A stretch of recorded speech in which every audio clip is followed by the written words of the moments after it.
So I host sold out group trips, these incredible experiences around the world where we adventure, we have some of the best food, they're deeply joyful, and they've been wildly successful. But I'm changing my trips. So let's back up. I'm Malik. I'm a business owner, multi-hyphenate, creator, author, and traveler. And I use my travel experiences to build these incredible custom trips that I take people on so I can bring them into some of these adventures that I've been on in my lifetime. And not to brag, but I really do think my trips are incredible. I really work to find us the best experiences. For example, when we were in Egypt, our group had a private sailboat on the Nile so we could bond and also have this intimate experience. When we were in Peru, we visited this indigenous village and we learned from them about their weaving traditions, and we had one of the best lunches I've ever had anywhere, even though the food was so simple.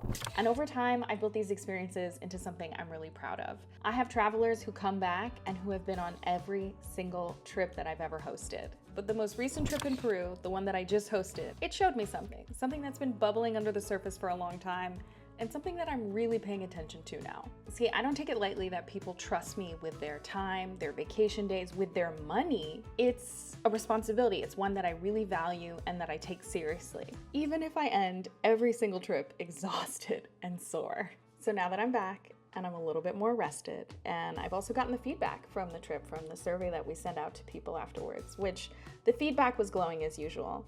But I've had time to think about this experience and really contemplate the kinds of trips I want to keep running in the future. And I've realized that I need to make my trips slower. I've realized that to offer the most value, or the kind of value I want to provide on my trips, it has to go beyond just a checklist of food, a fun group, and cultural experiences.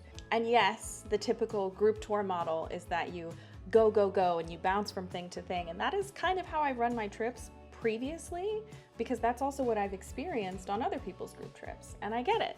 You pack a bunch of stuff in, it's much easier to justify the prices and to say, look, we're giving you all of these things, but what about time to connect with each other among the group? What about giving people space to breathe so that when they leave, they're not totally exhausted? They don't go home and just collapse and then need a break from their break. What about time to process and journal and explore on our own? And so I've come to realize that the go, go, go is not only draining, I think it also does our travelers a disservice. And especially when I consider how many Black and brown women from marginalized backgrounds come on my trips, for whom this really is a chance to step away and escape from the shit that's going on in the United States right now, especially. I think I'm doing them a disservice by not offering them something restful and nourishing and joyful, as well as exploratory and connecting and something full of adventure. So that's the change I'm making, and I'm really, really excited. The trips are still going to be beautiful. They're still going to be highly curated and luxurious and custom.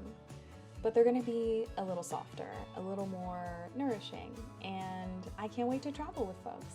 And I am launching my next trip soon to a place that I lived in for years, that I consider like a second home, a place that I think is one of the most underrated destinations I've ever been to. And so if you're interested, I'll make sure that there's details about that in the caption below.